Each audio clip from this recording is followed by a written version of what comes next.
to jump right into the main event. This is becoming a theme. The way that AEW is leaving us hanging at the end of these shows, we can't go in order anymore. There's just such a buzz and so much excitement about the main event. SPD, I, as a resident Lance Archer fanboy here, somebody who really stands behind the Murder Hawk, combined with PAC, this was just, I cannot believe what transpired tonight. Help pick me up here, brother. What did you think about the way that this match played out? I know that going into it, you're a Death Triangle fan. It was interesting to see PAC and Rey Fenix as a pairing, and I can't wait to see what PAC and Pentagon's going to be like, because I have a feeling it's going to be a very different style in the ring. Fast-paced, incredible action. You and I talked about this before we started up on the show. You just had to get into this one right away. What are your thoughts?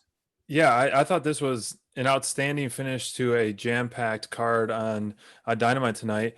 And it's really nice to see these 7 stars back in, at the main event and back in AEW, because, for so long, Butcher and Blade have been here, hit and miss, and that Eddie Kingston, the fresh new star here in AEW, and to really grow a new core, in this new Boundless season 2, essentially, this new core that they need to continue the trend going. Butcher and Blade 3 weeks in a row, like we talked about last week. These 6 men, whatever battle comes ahead of us, is just going to be must-see TV. It's going to be brutal, and I'm hoping it goes on for months and months. And this curveball at the end with the Murder Hawk finally re-showing his face after losing to Mox. I got to jump in here. I got to jump in, right? Because I've been just craving to see what's going on with Lance Archer. If you guys aren't following, like I said, you're not watching AEW Dark, or you're not following Lance Archer on social media, you're missing out on some incredible promo work. But we haven't seen the Murder Hawk monster on Dynamite. And I know we've been wondering, where is he going to go after his big loss, right? Mm-hmm. And this was a really interesting way for him to jump in. Now, for me, I actually, when Lance Archer had an open Q&A session, again, another reason why you should follow him on social media, he had an open Q&A session. I asked him, is he going to be joining up with anybody anytime soon? It seems like AEW's roster is starting to sort of break into these different packs, these different wolf packs, right? He mentioned he's a lone wolf, but tonight, to me, it spoke volumes, right? Throw that up there. To me, it spoke volumes. He fits right in. Everybody dies. The Death Triangle. Mm-hmm. It all works. He came to the rescue for my boy PAC and Rey Fenix as they were going head. I mean, honestly, the Butcher, the Blade, Kingston, they were putting a beating on these guys. Oh, those DDTs on the chair. Oof. So I interpreted the way this show ended is like, man, Lance Archer is going to be kind of working together with the Death Triangle. They're going to kind of have a thing going. You interpreted it differently. What was your takeaway with the way this show ended? I mean, it was certainly a surprise to see him come to the rescue, right? Right. It was pretty. It kind of felt like there was going to be someone, coming to the rescue with them, but honestly, it doesn't really fit their kind of style, like PAC and the Death Triangle. Like, it's them against the world, essentially. So I didn't really anticipate anyone to come in to save.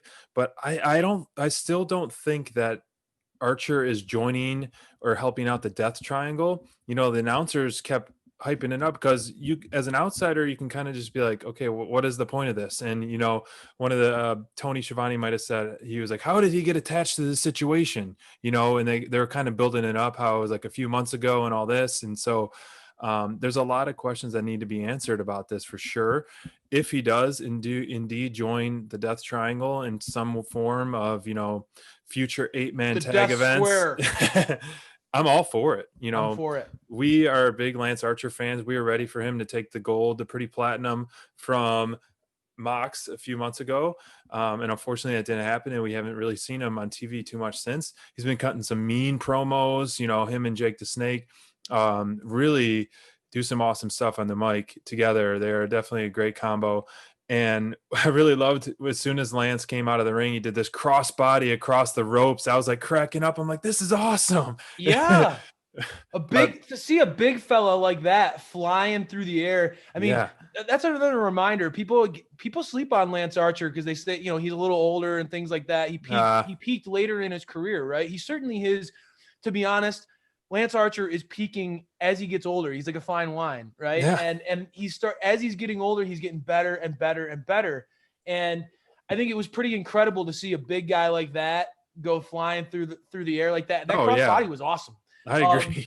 So for me, like I look at it like this, right? Obviously, I'm all for if Lance Archer starts working together with the Death Triangle. That's just like literally just putting a bunch of people that I love in a group together. That works, right? I think that's phenomenal. Everybody dies. He actually adds a little bit of size to the group, right? They don't really have anybody with size. That'd be awesome. Lance Archer can kind of be the brooding guy who they aren't necessarily recognized as a team, but they kind of work together. That would be cool with me. Otherwise, I think that it's totally all about Lance Archer kind of going after Eddie Kingston, right? I mean, to me, Kingston has a big mouth. He can seem to make some enemies pretty quickly. He kind of came onto the scene and really was ran his mouth quite a bit. He's got quite a bounty on his head. His ego was checked by Moxley, and we saw that happen tonight, where he had kind of even had to refer to Moxley as champ. He kind of gave him his nod of recognition. I think that Lance Archer kind of might have a bone to pick with Eddie Kingston, with the way that he came in, the way that he disparaged the Murder Hawk, the way he talked up about how he's going to be the one to take out Moxley. I think that could be an interesting next feud. Obviously, there's a lot that needs to be explained, like you talked about, SPD. This one left me with the jaw on the floor, wondering what's going to happen going forward. Obviously, we were excited about just the Death Triangle going against Kingston's family, but throwing the Murder Hawk in here, it's getting crazy. There's a lot of moving parts, and like you said, Eddie Kingston's got a bounty on his head, and it's fun because he can really talk the talk, and he can pretty much walk the walk too. And then with Butcher and Blade, backing him up, it's going to be some great battles. Let's jump into the match, right? You and I are just geeking out over how the way the show ended, and for good reason. I think that AEW fans should be buzzing about this. You have PAC back, right? You have the Death Triangle back, right? Yeah, officially. And now you have Kingston. And I think everybody is in agreement. The Butcher and the Blade and the Bunny, those three, their entrance is incredible. The way that their physicality is. I mean, the Blade is shredded. The Butcher is a big, big beast. Man, that guy is fun to watch at all times. Incredibly entertaining. So I agree. You have all these guys that you're invested in, and then you throw Lance Archer in.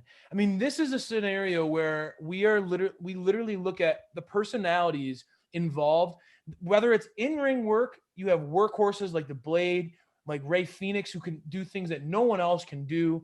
PAC, who literally is the man that gravity forgot. Penta, and Eddie Kingston, the chop battles that we're going to see there, right?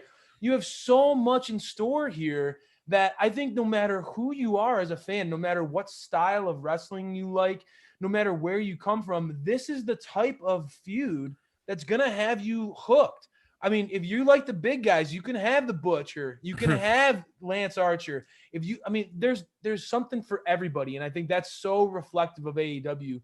Speaking of that, something for everybody. This match is that type of match, man. Like, it was brutal with some of those back and forth battles we got to see the continuation of last week, where PAC and Blade went at each other. I said it last week in last week's show. If you missed that match, go back and watch it. Those two guys were going at each other. There was a really nice blend of styles. I mean, you have a guy like the Butcher in the match, and then a guy like Fenix in the match. You couldn't have two bigger polar opposites. What was your take on the match itself, SPD? I thought both in a card that was stacked of tag team matches, that they looked very good, and you can tell how polished Butcher and Blade are as a tag team. And honestly, like PAC and Phoenix looked really well together. They meshed really well together. They're hitting on cues together. Very high energy, very different, but both styles meshed really well together. I thought the match itself was, it wasn't the best match of the card, but there's not taking away anything of it. The whole storytelling, the whole physicality of the match was great. And to me, what was happening during the match, before the match, I mean, they started fighting right away. And I love that. Yeah, I love that. It's an elite for me. Yeah, I loved when the Big Butch and Blade, they didn't wait. They went out and they just attacked them on the stage. That was a great touch. Really like that. Not surprised to see this get a lead out of USPD. I mean, these are some guys that you've been banging the drum, for a long, long time. You're a big Lucha Brothers fan. Yep.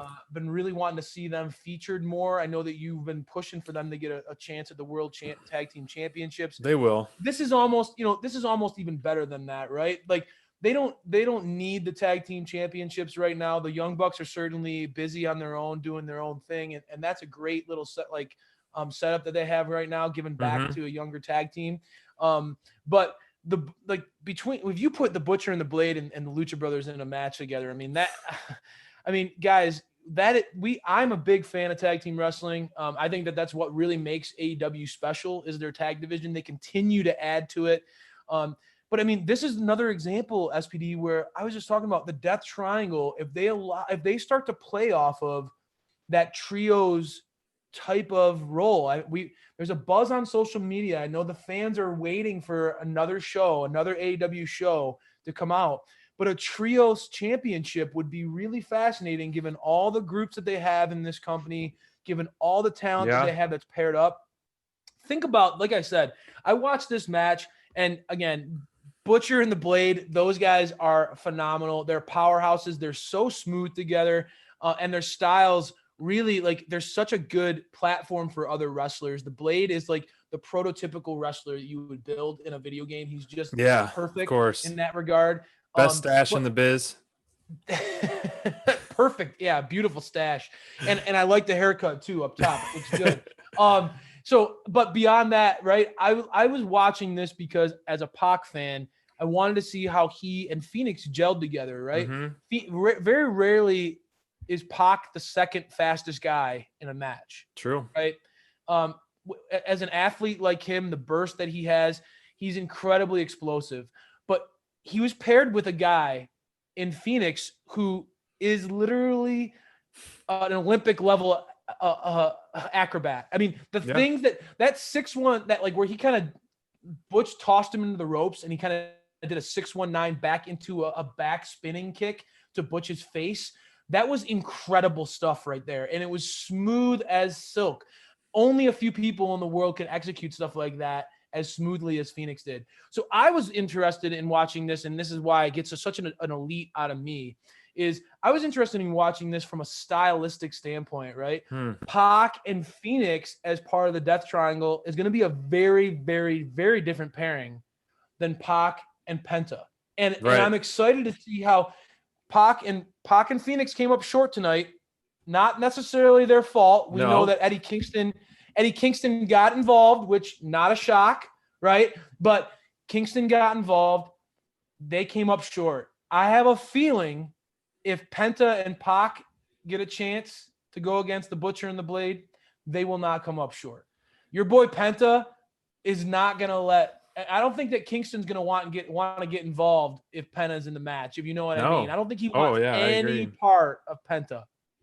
I completely agree with that. And it's really, Kingston and the Butcher and the Blade are really solidifying themselves as the true heels of this feud. We've talked about how good of a heel PAC is, and we don't want to see him as a baby face, but I mean, it's going to naturally grow to that. Unfortunately, I feel like, I guess we won't be mad about that because this feud is dynamite no matter what. So that was great main events, outstanding main event, and the whole card was jam-packed. And, got to go right back to the beginning now. Exactly right. And before we jump into the beginning of the match, the beginning of the show, the reason why PAC 2 will work as a babyface, again, I'm gonna go on the PAC rant. All right, it's easy to like him, even though he's he's like a honey bat, right? He's like this smaller underdog type of guy, chip on his shoulder, angry as hell. But his offense is so exciting to watch. Yes. And my favorite part of this match was when he was getting the shit kicked out of him. And I love PAC, but when he was getting the shit kicked out of him by Butcher and Blade, the way he sells, and again, as a lifelong wrestling fan, you guys got to watch this type of stuff. When you go back and you watch the way PAC sells, his body is like You could tell Yeah. he's like limp, right? He sells his whole body feeling like it's broken, like he's barely able to stand up. Right. The man does wonders in the ring. He's just an incredible athlete. He's very, very